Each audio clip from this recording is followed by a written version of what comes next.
Good morning बच्चों। अभी जो बोर्ड पर आप सवाल देख रहे हैं वो बहुत सारी प्रतियोगिता परीक्षाओं में पूछा है। और आप देख रहे हैं यह दो तरह की आकृति दिखाई दे रही है बोर्ड पर। दी गई आकृतियों में छायांकित भाग का क्षेत्रफल ज्ञात कर रहे हैं। यहाँ एक आयताकार भाग है और इसमें एक छायांकित भाग निकाल दिया गया है।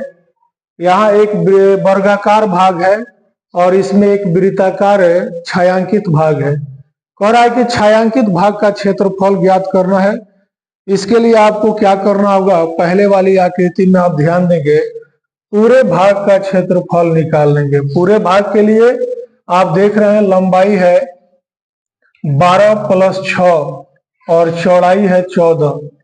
यहाँ तक 6 मीटर है, यहाँ तक 12 मीटर है, तो कुल मिला के 18 हो जाएगा। और ऊंचाई है या चौड़ाई इसको बोल सकते हैं 14 मीटर। तो आयताकार भाग का क्षेत्रफल निकालने के लिए लंबाई गुणे चौड़ाई आप इस्तेमाल करते हैं। तो लंबाई के लिए 12 + 6 और चौड़ाई के लिए क्या है 14 मीटर स्क्वायर हो जाएगा। 12 + 6 18 हो जाएगा।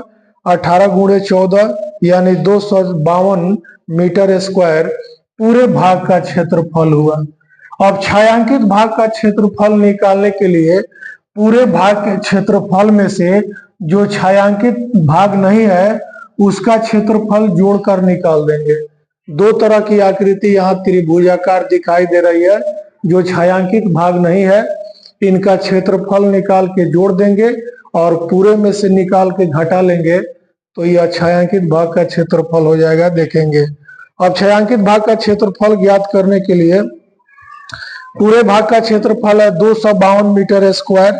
इसमें से घटाएंगे इन दोनों त्रिभुजों का क्षेत्रफल।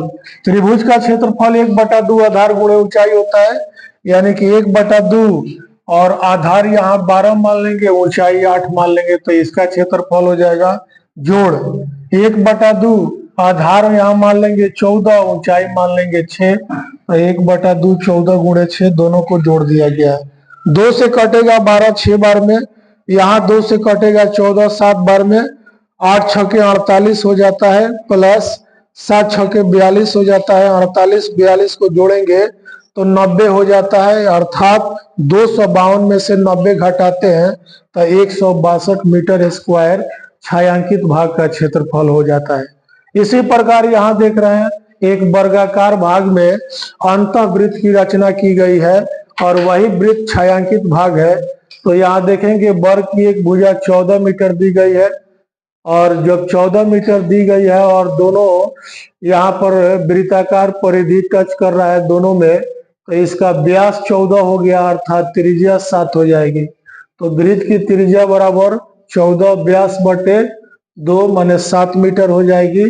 छायांकित भाग का क्षेत्रफल निकालने के लिए वृत्त का क्षेत्रफल πr² का इस्तेमाल करेंगे, यानी कि 22/7 गुणे r स्क्वायर 7 स्क्वायर, 7 से 7 कट जाएगा, 22 में 7 से गुणा करेंगे 154 मीटर हो जाता है। इस तरह से ऐसे प्रश्नों को आप आसानी से हल कर सकते हैं। अगर यह सवाल आप समझ गए और आपको ठीक लगा तो मेरे चैनल को